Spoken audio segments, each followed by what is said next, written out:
Well, good morning, and welcome to Beyond Common Sense. It has been a while since I've been able to put together a podcast, but we've just returned from the trip of a lifetime.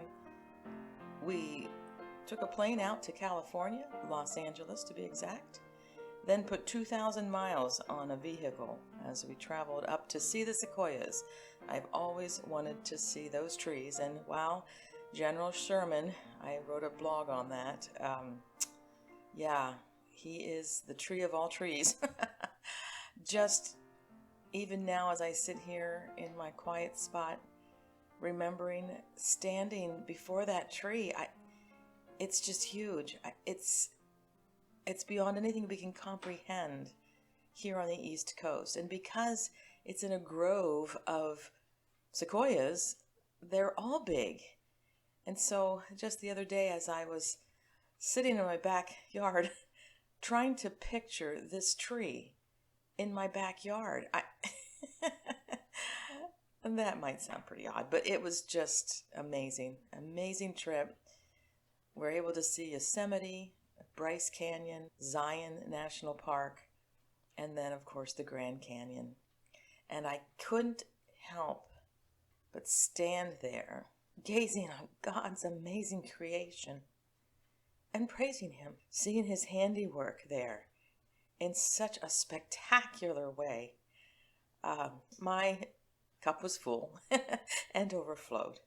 I hope you've had experiences like that, where you're just overwhelmed by the amazing greatness of our God. It's not by accident that I happen to be reading Job this week, and it's been quite exciting to go through that and listen to all the arguments of his three friends. And then, of course, there's Elihu.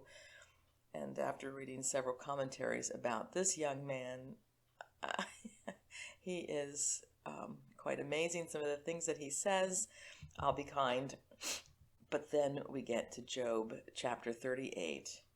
And then the Lord answered Job out of the whirlwind. I may need to break this podcast into two separate podcasts. I've got too much for one. But I need to read a note from Blue Letter Bible put out by David Guzik. And it says this on the verse Job 38:1. I'm reading from the New King James. Then the Lord answered Job out of the whirlwind and said, and this is the quote, repeatedly, the whirlwind is associated with the divine presence. It speaks to us of the powerful, unmanageable nature of God, that He is like a tornado that cannot be controlled or opposed. God brought Elijah into heaven by a whirlwind. God's presence is in the whirlwind, mentioned in Psalm 77:18 and Nahum 1 verse 3. God's coming is like a whirlwind, Isaiah 66:15, Jeremiah 4:13 and 23:19. God appears to Ezekiel in a whirlwind, Ezekiel 1 verse 4. Job's troubles began when a great whirlwind killed his children. The Lord was in that storm, and now He speaks from the tempest, unquote. Our God is awesome. He is so powerful. And when He starts by saying, where were you when I laid the foundations of the earth? Tell me if you have understanding. And if you haven't read Job for a while, you might want to just jump right to chapter 38 to the end. The arguments are fine, but they get a little tedious. As you read them, you realize the biggest problem with Job's friends are that they are convinced that there is sin in Job's life, and that is why God is sending all these trials. That's not true. There's a lesson for us right there. God sends trials to His children for all sorts of reasons. Sometimes just to strengthen us, to test us, to help us to see how frail we are, but also to strengthen that muscle of faith in us. So that's really not the lesson. That was an extra for today. The lesson today is, how big is your God? Can you make him bigger than the Grand Canyon? Can you make him more marvelous than all the knowledge that man has ever thought? You know, we stand there and we look at the Grand Canyon. We go and we read about the millions and millions of years that it took to lay all of those layers. And yes, the layers are there. You can't miss them. But as I stand there, I imagine water over the entire earth and watching it assuage, as the Bible says, or start to drain off. Can you imagine? I just think about our driveways. If you live on a hill and you have a stone driveway, you know what a storm, a giant storm, can do when the waters come pouring down that driveway and make deep gullies, or down the sides of the mountains. You see how it carves out the ground and moves rock. It's just amazing. And that's just a thunderstorm. Can you imagine the earth covered with water, and then the Lord allowing it to recede again, to go back to where it belonged, much of it under the crust of the earth, and leaving behind it the Grand Canyon? It's amazing. Just so fascinating. God is so awesome. So anyway, I thought I might read a little short story to you that I wrote several years ago. I don't know exactly where I read something like this. I believe I was in high school. It might have been in some lesson book somewhere, but I haven't been able to track it down. But the thought for this story came from there, and I just kind of grew on it. In that story, it was, and if any of you know what this story is, I'd be glad to know. But if I remember correctly, it was a young man standing before like a huge map, and everybody's rushing around, and he's lost. He's trying to figure out where he lives. And as he asks questions, they don't know what he's talking about because that's the name of his town. And the short story is that they finally track down his galaxy, the Milky Way, and they can find that on this map. So it's a map of the universe, if you will. That was the seed bed for this story. How big is your God? Isaiah 55, 8 and 9. For my thoughts are not your thoughts, neither are your ways my ways, saith the Lord. For as the heavens are higher than the earth, so are my ways higher than your ways, and my thoughts than your thoughts. I stood before him in a place that I cannot describe. There are no words in our world which could in any way explain his world. But as I stood there in a place where time does not exist, where there is no sun to mark the days or hours, no earth on which to ride, no universe, one small object caught my attention. It was a small round object which hung in the air before him, about the size of a large marble. It seemed to be alive, pulsating and spinning, and yet not moving at all. You wonder at this? He asked, his gaze focusing on the thing. Yes, what is it? I questioned, not able to pull my gaze from it.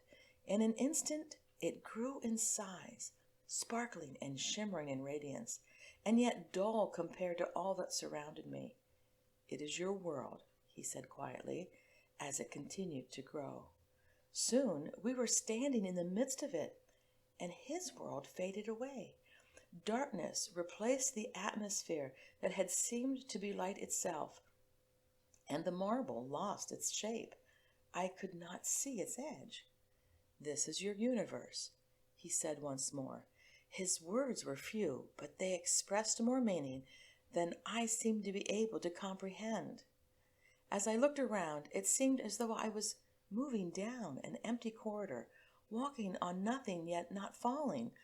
All around me, bright objects began to come into focus, and I realized that they were galaxies.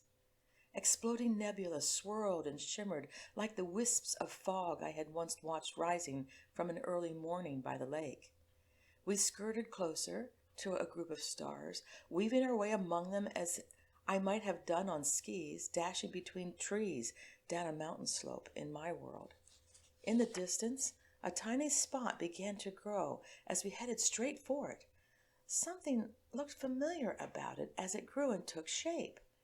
Then I realized that I was in my own galaxy, the entirety of the piece of my nighttime sky which we call the Milky Way.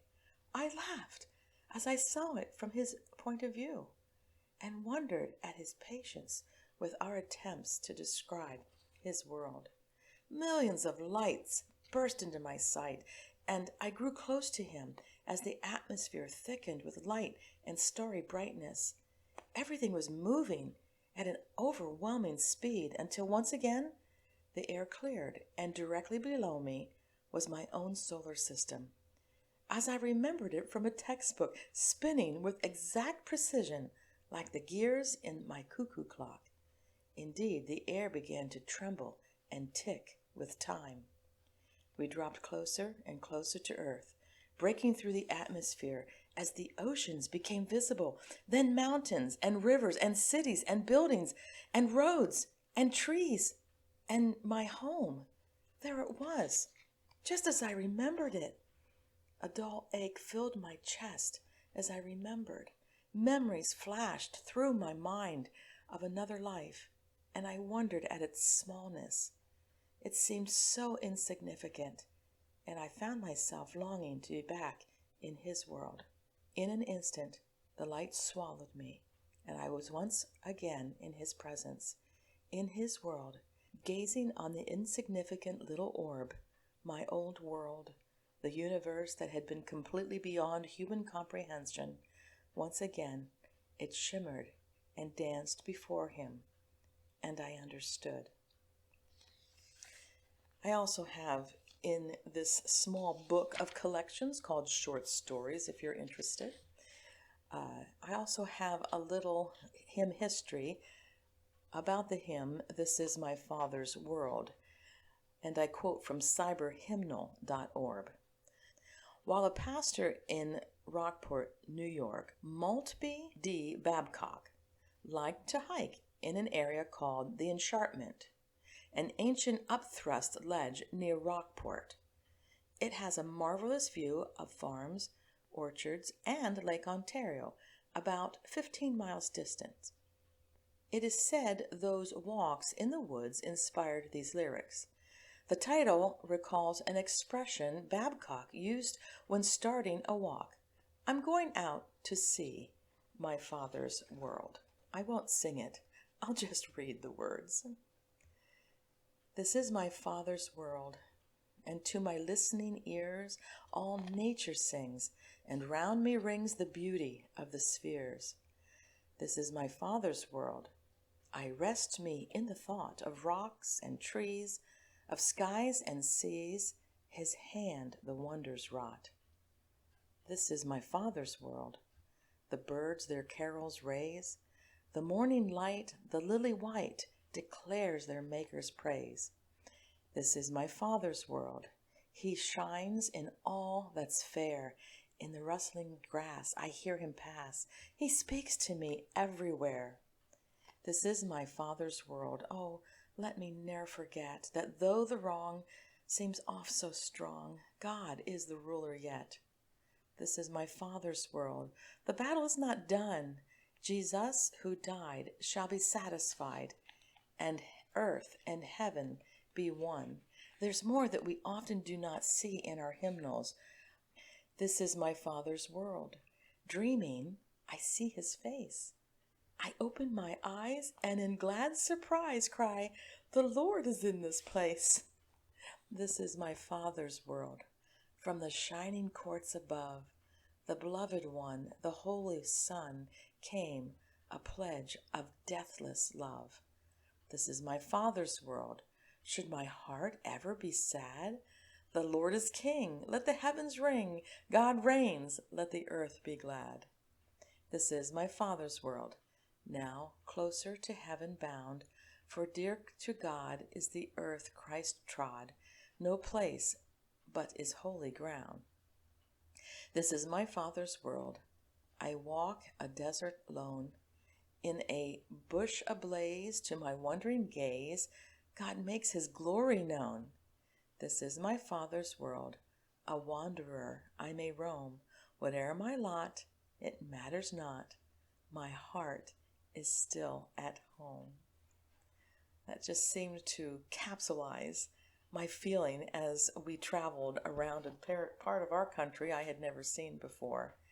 Such beauty, such awesome creation, such amazing sights, even in rocks that are along huge, I shouldn't call them rocks, huge boulders along the road in certain areas of the deserts and on the plains, the mountains, the Sierra Nevadas. I think we crossed them 4 times, going back and forth into different places. But overall, I just came away saying, our God is great.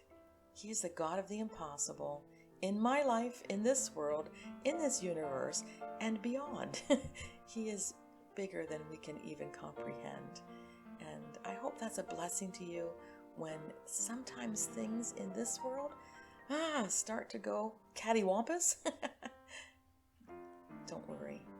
How does he say that? And though the wrong seems off so strong, God is the ruler yet.